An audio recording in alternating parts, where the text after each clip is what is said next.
Hello everyone, welcome to my channel. तो आज का जो हमारा टॉपिक है वो है स्ट्रक्चर ऑफ न्यूरॉन। तो बिना टाइम वेस्ट के स्टार्ट करते हैं, ठीक है। तो ये जो टेंटिकल जैसे स्ट्रक्चर है इसको हम लोग डेंड्राइट्स बोलते हैं, ठीक है। ये जो डेंड्राइट्स होते हैं ये स्मॉल होते हैं और ब्रांच्ड होते हैं, ठीक है। स्मॉल एंड ब्रांच होते हैं। देखो ब्रांच जैसा बना हुआ है ना, ब्रांच मतलब शाखाएं, उस टाइप के स्ट्रक्चर होते हैं, ठीक है। उसके बाद इसके अंदर का जो साइटोप्लाज्म होता है, ठीक है। तो उसके साइटोप्लाज्म के हम लोग यानी कि न्यूरॉन के साइटोप्लाज्म को हम लोग न्यूरोप्लाज्म बोलते हैं। क्या बोलते हैं? न्यूरोप्लाज्म बोलते हैं, ठीक है।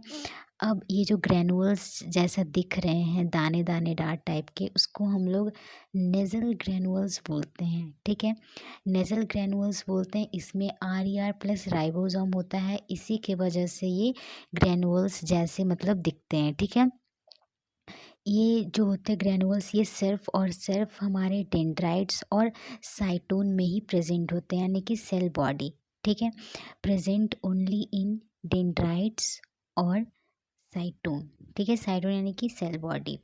अब ये जो स्टार शेप्ड स्ट्रक्चर बना हुआ है, ठीक है, इसी को हम लोग सेल बॉडी बोलते हैं, या फिर इसको हम लोग साइटोन बोल सकते हैं। और भी इसके दो तीन नाम है, जैसे कि सोमा भी इसको बोला जाता है और इवन पेरिकैरियन भी बोला जाता है, ठीक है।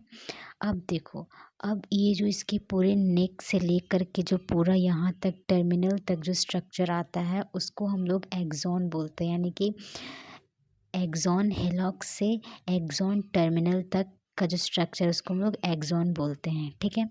अब बात आई, ये जो हम लोगों ने बोला है नेक के बारे में, इसको हम लोग एक्सॉन हेलॉक बोलते हैं, ठीक है। जो सबसे सेंसिटिव पार्ट होता है पूरे न्यूरॉन का स्ट्रक्चर में, सबसे सेंसिटिव पार्ट यही होता है, ठीक है, एक्सॉन हेलॉक, ठीक है, मोस्ट सेंसिटिव, ठीक है।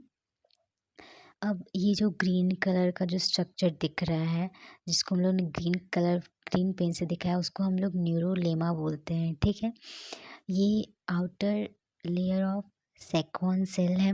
हमारा जो सेक्वन सेल है उसका सबसे आउटर लेयर है, जो कि हमारे सिर्फ और सिर्फ PNS में प्रेजेंट होते हैं, ठीक है।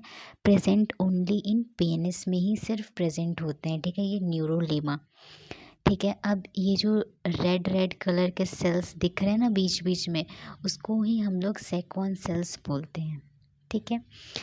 सेक्वन सेल्स जो होते हैं वो किसी में माइलिन बनाते हैं और नहीं बनाते हैं, ठीक है। ये कंपलसरी नहीं है कि वो माइलिन बनाएगा ही बनाएगा, ठीक है।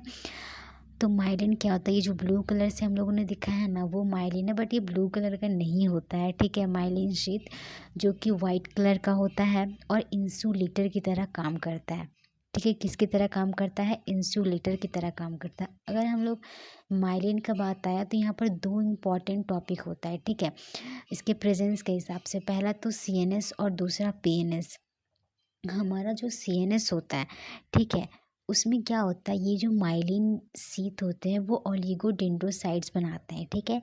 Myelin is synthesised by oligodendrocytes, ठीक है। ये D थोड़ा कैपिटल हो गया, ओलिगोडेंड्रोसाइट्स, ठीक है, किसमें? CNS में, ठीक है। और यही चीज़ अगर हम लोग PNS में बात करें तो PNS में ये जो माइलिन शीथ होती है वो सिंथेसाइज्ड बाय सेक्वन सेल्स, ठीक है। तो माइलिन सिंथेसाइज्ड बाय सेक्वन सेल्स, ठीक है, सेक्वन सेल से बनते हैं।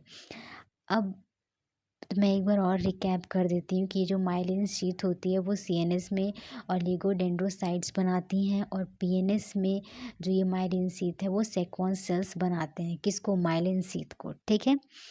अब हम लोग आ जाते हैं एक्सॉन टर्मिनल। हो गया एक्सॉन टर्मिनल के बाद ये जो नॉब जैसा स्ट्रक्चर, इसको हम लोग सिनेप्टिक नॉब बोलते हैं, ठीक है। और इन सिनेप्टिक नॉब के अंदर क्या होते हैं? ये छोटे छोटे वेसिकल्स जैसे स्ट्रक्चर होते हैं, और ये